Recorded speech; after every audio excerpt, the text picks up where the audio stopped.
আমরা দেখতে পাচ্ছি ইরানি থানার পুলিশ ঘটনাস্থলে রয়েছেন এবং স্থানীয়দের সাথে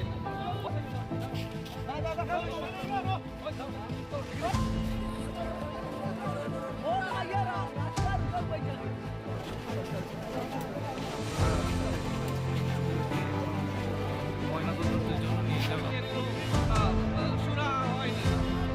আপনারা দেখতে পাচ্ছেন প্রশাসনের সহযোগিতায় এখান থেকে সেই নাবালিকার একটি ইলেকট্রিক অটো গাড়ি করে নিয়ে যাওয়া হচ্ছে।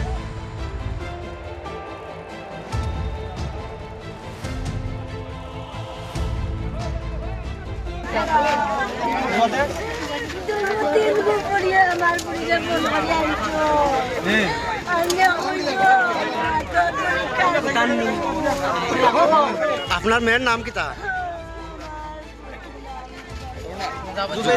কোন ক্লাসে পড়ে? কোন ক্লাসে পড়ে? কোন স্কুলে পড়ে?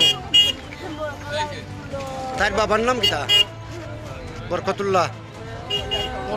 বরকতালি। ইরানি 2 নম্বর ওয়ার্ড, 4 নম্বর ওয়ার্ড। আচ্ছা, ওইছে আপনি ঘটনাটা কেমনে আপনার কিতা অনুমান? কিতা হইছে ঘটনা? আমি তো জানি যে পুলিশ স্কুলে যাইতে পরীক্ষা। আমি কই দিলে বাচ্চাটার ওরা ওরে সরাও না আমার ভিডিও ডিলিট বাবার মা তুমি তো ছোট বাচ্চা এলাউড নাই তো বস পাপা বহুত ভালো গাইলা মানে এখানে ইরানি গ্রাম পঞ্চায়েতের 4 নং ওয়ার্ডের এই মেয়ের বাড়ি। এই মেয়ের বাবার নাম বরকতালি। এই মেয়ে বড়হল্লা হাই স্কুলে পড়াশোনা করে ক্লাস 10-এ। তো গতকালকে বাড়ি থেকে 10টার সময় বেরিয়ে আসে স্কুলে যাওয়ার উদ্দেশ্যে। পরবর্তীতে স্কুলের টাইম শেষে বাকি মেয়েরা বাড়িয়ে করে গেছে, এই মেয়েটা কিন্তু আর বাড়িতে ফিরে নাই। এরপরে মা বাপ আত্মীয় স্বজনের বাড়িতে খোঁজাখুঁজি করে খোঁজাখুঁজি করার পরে মেয়েটাকে পাওয়া যায় নাই।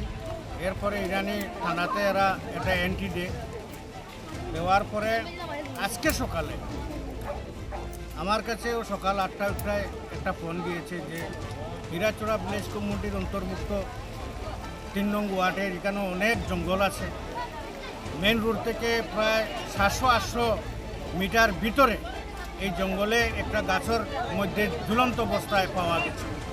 পরে আমিও এখানে ঘটনাস্থলে এসেছি এবং শত মানুষ এখানে উপস্থিত হয়েছে এবং ইরানি থানাও উপস্থিত হয়েছে, অনেক লোকজন। আমি নিজেও গিয়ে দেখেছি একটা গাছের ডালের মধ্যে ঝুলন্ত অবস্থায়। কি মনে হইতেছে, এটা কেউ মাইরা ফেলাইছে না আত্মহত্যা করছে? এটা পুলিশ তদন্ত কর্মে বেরিয়ে আসবে, কিন্তু আমার একটা মনের ধারণা জেগেছে যে এটা মেইন রোড থেকে অনেক ভিতরে। কিন্তু এই মেয়েটার পাওটাও আমি ঝুলন্ত অবস্থায় দেখেছি, কোনো কাদা কুদা কিছু নেই।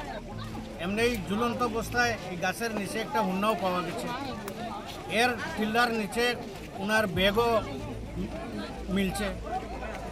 এটাই আমি ভাবতে পারিনি কীভাবে এই ঘটনাটা